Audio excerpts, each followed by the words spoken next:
Le 13 juin 2019, 2 pétroliers ont subi des attaques en mer d'Oman.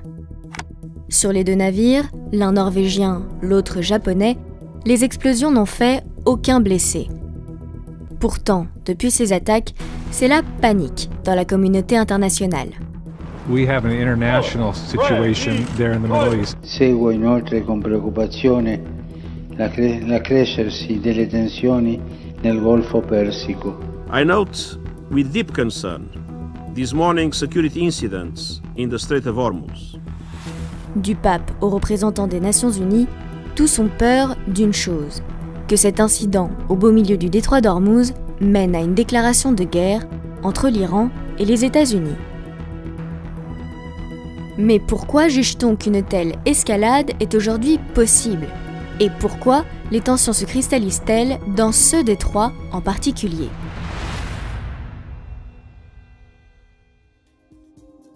Pour répondre à ces questions, il faut d'abord faire un peu de géographie.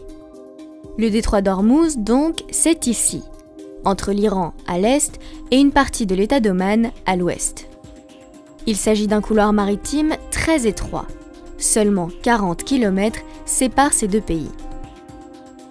Mais surtout, c'est un passage obligé pour les grands exportateurs de pétrole que sont l'Iran, l'Arabie Saoudite, l'Irak, les Émirats Arabes Unis, le Koweït et le Qatar.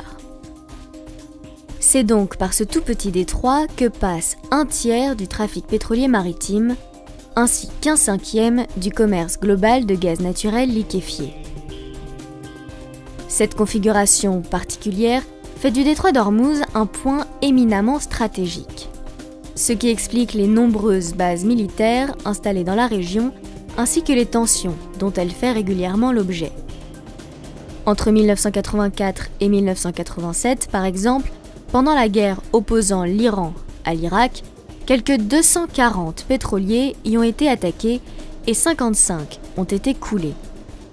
Depuis, l'Iran a menacé à plusieurs reprises de bloquer le détroit. Des menaces qui font peser un risque sur les cours mondiaux du pétrole, en plus d'être contraires au droit international.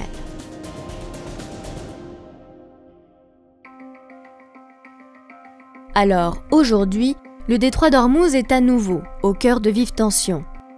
Mais, cette fois-ci, l'Iran fait face aux États-Unis. Et tout ça à cause de l'accord sur le nucléaire iranien.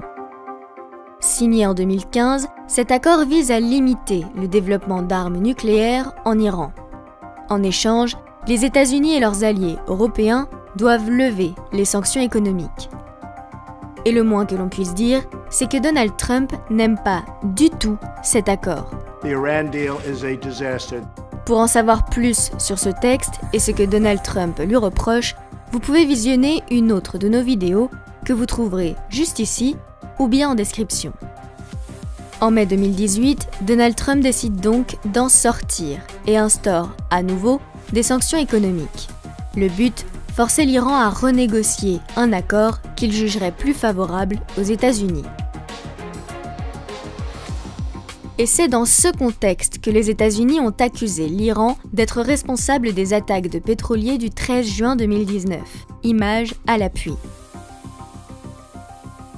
Ici, l'armée américaine affirme que l'on voit des soldats iraniens retirer d'un pétrolier une mine qui n'aurait pas explosé, afin d'effacer toute trace de leur implication. Le problème, c'est que les preuves avancées par les États-Unis ne sont pas totalement convaincantes. D'abord parce que l'opérateur du navire japonais, attaqué le 13 juin, contredit la version américaine. Selon lui, ce ne sont pas des mines qui sont la cause du sabotage.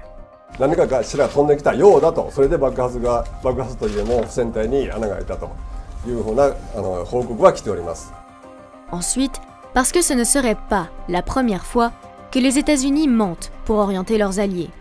On se rappelle en 2003, Colin Powell, qui était à l'époque secrétaire d'État, qui à la tribune de l'ONU avait agité des fioles prétendant que c'était un contenu d'anthrax, que c'était possédé en masse par Saddam Hussein et que Saddam Hussein représentait un danger. Il a menti totalement à la totalité de ce qu'on appelle encore la communauté internationale. Et depuis lors, d'ailleurs, les opinions publiques sont assez méfiantes par rapport à ce que peuvent raconter les dirigeants états-uniens.